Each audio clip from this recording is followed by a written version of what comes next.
Hi everybody, it's Travis with Bugout Survival Training. You can call us or get a hold of us at bugoutsurvivaltraining.com. Today we're going to talk about skill and knowledge, okay, and how important it is. The difference being, if you have a fully stocked bugout bag, preferably like one of ours, that has everything in it, okay, has ration bars, food, everything you need. Eventually, that food's gonna run out. You're gonna start getting hungry. These are designed for 3 to 7 days, depending on where you're at and the distance you have to go. Now, that being said, when you're in a survival situation, you don't know what you're going to run up against. Okay, there are best case scenarios, but in reality, we have to think about, okay, expecting the worst and hopefully getting the best out of a survival situation. Now, the skill and knowledge that I'm talking about, you know, you don't have to know everything. None of us do. Okay. There's a lot of really simple things that you can do to add to your survivability and how long you can survive in the wilderness or in a survival situation. A lot of people specialize surviving in metropolitan areas or the suburbs of the metropolitan areas. I'm not a big fan of that. Everything in those areas have to be trucked in. You have to depend on supplies being brought into those cities or into those major metropolitan areas in order for you to survive or for you to get by. That's why I think it's important that people have the ability to bug out. They have a bug out bag and they do get out away from those major metropolitan areas and the suburbs. You're going to run across less people, and not only that, you go in the city and there are some edibles, wild edibles out there, but there are a lot of things that you can't do in the city. You can't hunt, setting snares. You're going to be pretty limited to your food sources. Some of your cities, they offer no fishing or any of those things that can provide you with sustenance and help you survive in a survival situation. Now, I'll give you an example of that. A lot of the plants that we call weeds here, believe it or not, you'll see them every day at some of the open air markets in Europe, Central, South America, Africa, Asia. They're a very big part of their diet. And we kill them and toss them and pull them up and throw them in the burn pile, and I don't know why. I'll give you a couple examples of that. It's not really considered a weed, is pine needle. Pine needle tea is a great source of vitamin C. All you do is take a piece like this, flatten it out, and then cut it with scissors into small pieces. Put it in hot boiling water and let it sit in there for a little while and enjoy it. Sit back and drink it. It's actually pretty good. If you haven't tried it, you should, and these are readily available anywhere. Another one, this is the plantain. This is another wild edible, very nutritious. When you pick these wild edibles, make sure you get it when they're young or when they're fresh and they're coming up and they don't get too big. The bigger and larger they are, they become woody, they become chewy, they become a little more pungent. They're not as, they develop a really strong flavor, and they're not as good as they are when they're young and fresh. This one has a lot of antibacterial elements built into it. If you were to take and get a big wad of this and stick it in your mouth, chew it, suck the juices out of it, okay? And when you're done with that, when you finish sucking the nutrition out of it, or if you want to chew it up and eat it, you can do that too, or put it in a salad or whatever.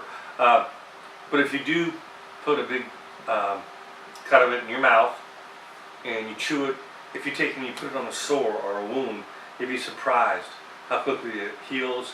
And not only that, chances are really good it won't get infected either. This is a great plant. The little seed pods that you see here on top, you can strip those off. Those are a great way to brush your teeth. It works really, really well. Great plant. Of course, then we have the good old dandelion. Same thing, you want to make sure to get them when they're young and not when they get too big and bulky. You know, the nice thing too about these plants is that because we classify them as weeds, why I don't know, they're the first thing to come up in the spring, and a lot of times they're the last thing to die off before winter. So there's a long period of time in which you have the opportunity to harvest and even put some, dry some, put some away for the winter. It's really not that hard to do. This is the purslane. Now the purslane, for all practical purposes, might as well be a vitamin plant. This has so much nutrition in it that really it's not even funny. It has all kinds of vitamins and minerals in it, and another plus for this is that it has one of the highest concentration of omega-3s found in any plant so far. This has got a succulent leaf on it. This is the domesticated version, and then you have the more the wild version. The wild version goes a lot closer to the ground, and it's more spindly and like spider web type.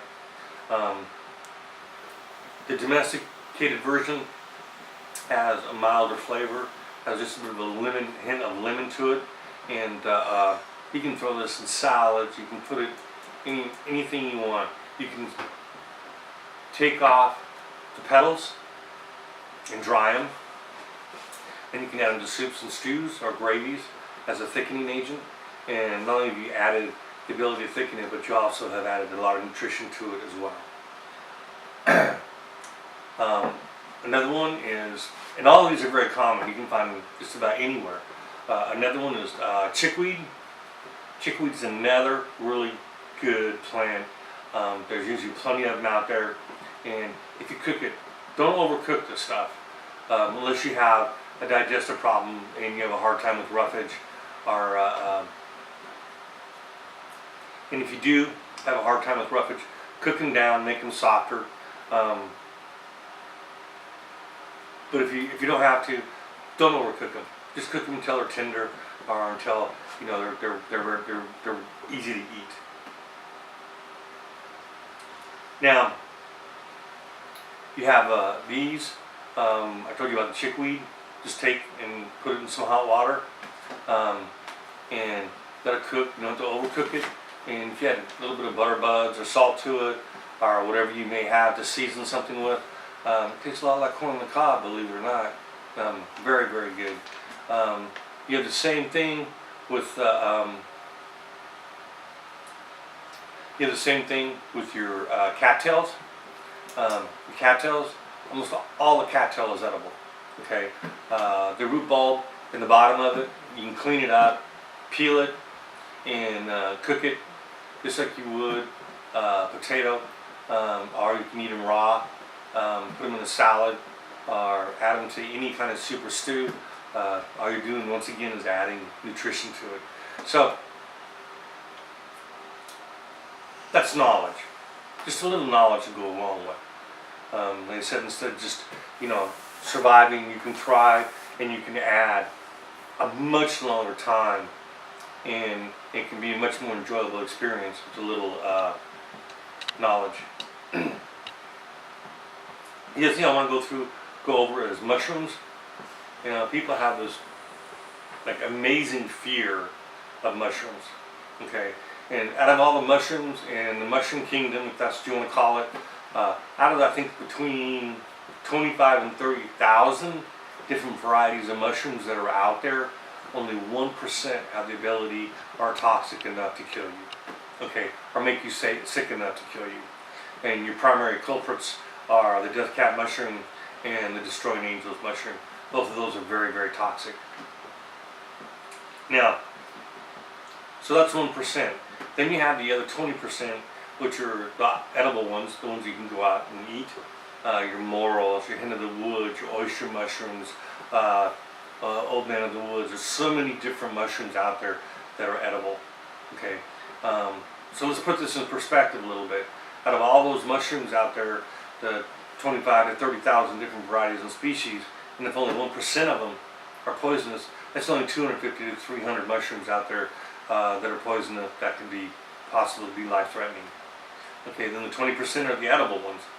Okay, then you go to your next group, and it's roughly about 30%. That 30% of mushrooms that are out there, they're toxic, but not to the point of possibly taking your life or making you sick enough to where you would die. They're just toxic enough to upset your stomach. You're going to throw up. You're going to have diarrhea, and for some reason, I think maybe because they are part of the fungus family, one of the effects too is profuse sweating. If you have any of those symptoms, trust me, after anywhere from a couple hours to 8 to 12 hours, once it passes out of your system, those symptoms will go away. Then you have the next group, and that comprises about 49-50% of the mushrooms out there. You can eat them, but they're not very good. They're very woody, they're chewy, they're rubbery. They have a really bad flavor or taste, and they're just not palatable. They're just not really edible. They're just not very good. So keep that in mind. And here's another thing to think about, and that's the percentages. Out of the 6,000 to 7,000 accidental mushroom poisonings that take place in this country every year, only between 1 and 4 die. Okay, those are pretty good odds. Okay, now the trick behind wild edible plants and mushrooms, you don't have to know all of them. Okay, all you have to do is be able to identify the edible ones that pertain to the area that you're in. Okay, you don't have to know all of them. Just know the ones that live, that grow in your area, and ones that you know that you can identify, that you can eat. Now, when in doubt, throw it out. If you're not real sure, if you're not positive, 100% sure that that mushroom is a safe mushroom to eat, don't eat it. When in doubt, throw it out. Just get rid of it. Don't bother. Okay? Now, there's a couple ways you can go about learning about the wild edible plants that are out there. Okay? And one of them is just through really good resource books. This is the Falcon Guide. This is Edible Wild Plants and Useful Herbs. This is a really good book. It'll show you a lot. You would be amazed at how many plants grow in your yard. Daylily, before the bloom opens, it's a great food. It's really good to eat. People do them all the time. A lot of flowers that are out there that you can eat and have a really good flavor to them as well. So something you should think about. You have that. Mushrooms. Yeah, really, this one's Alexander Schwab. Both of these, this one's 105 and Gather Wild Mushrooms and Other Fungi. Both of these are great resource books. They have very detailed pictures, and they show you the ins and outs as far as how to identify and the difference between an edible mushroom and a non-edible mushroom. This is what it looks like on the inside. It really breaks the mushroom down and tells you all identifying factors in it that help you separate those that are poisonous from those that are edible. Or you can do it the old-fashioned way, like I did, and that is just take the resource books and like these that I have, and go out in the wild, pick them, compare them, and that's what I've done, and I haven't gotten sick one time. If I can do it, you can do it. Well, that kind of handles the plant part and the wild edibles that are out there. Now, that's knowledge. Then you have the skill. Okay, do you have the skill for fishing? Do you have the skill for hunting? Do you have the skill for trapping, setting snares? All those things can be very, very beneficial to your survivability. Several really good books out there. You can go online and order snares that come with a CD, and they'll show you how to set up a snare. There's just a standard snare, there's a spring snare, you have a deadfall snare, and then you also have a fishing snare, believe it or not. And I've used all of them from time to time, and they work really, really well. A little tip I will tell you is that not only just wild edibles, but when you are setting snares or traps, you need to make sure you check them on a regular basis when you're in a survival situation, because you're not the only one out there that's hungry, that's looking for food. I know guys that have practiced it and checked their snares, their traps, and all I found was a couple of tufts of fur from a rabbit or from a squirrel, because Mr. Fox and Mr. Coyote got there before you did. So you need to really be on top of it. Another resource book, this is a great book. Outdoor Life comes up with this one, and this is Hunting and Gathering and a Survival Manual, and it has 221 primitive and wilderness survival skills. This is a really good book. I use this one. I still go back to this one and use it a lot. It will show you some wild edibles. It will teach you a lot and show you how to set snares. It will how to butcher animals, and just any number of different skills that you can use out there in the wilderness that you can practice. That's the thing. You get these books, and if you go out there and you practice, I know people do it in their backyards. It can be a lot of fun. And not only that, but if you get your kids involved, I think they'd probably enjoy it too. They'd probably have a good time with it as well. Now, the most important thing in survivability, and you're going to hear me say this a lot, is don't rely and depend on someone else to know this stuff for you. Okay? And the reason I say that is that person that you may be depending on, okay, that's knowledgeable and has the skills, and I see it all the time. You know, there's one person that knows how to hunt, fish, trap, another person, and same person that's really into it, they know how to pick wild edibles, and I see a lot of people that depend on them, even in groups that come through my classes. Bad idea.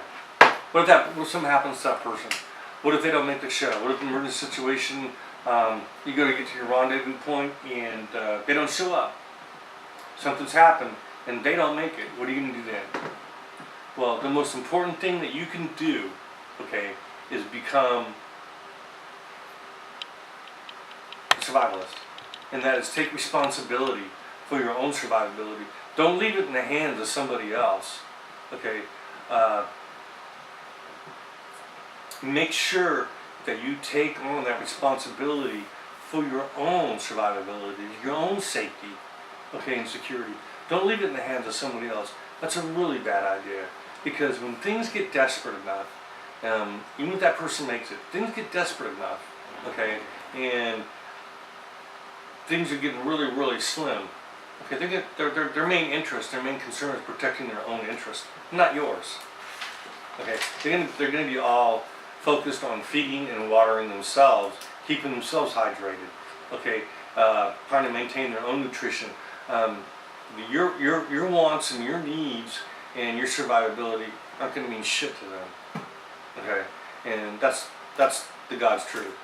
If you go around the world and you see out there some of the things that happen and taking place, like I have, you would be absolutely sickened by some of the things that take place over food and over water, medicines, any of those things.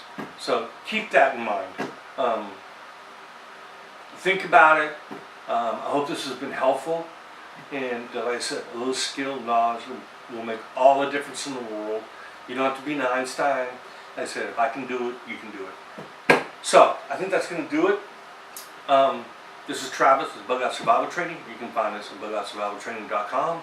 And like always, stay safe and always be prepared. And thanks for watching.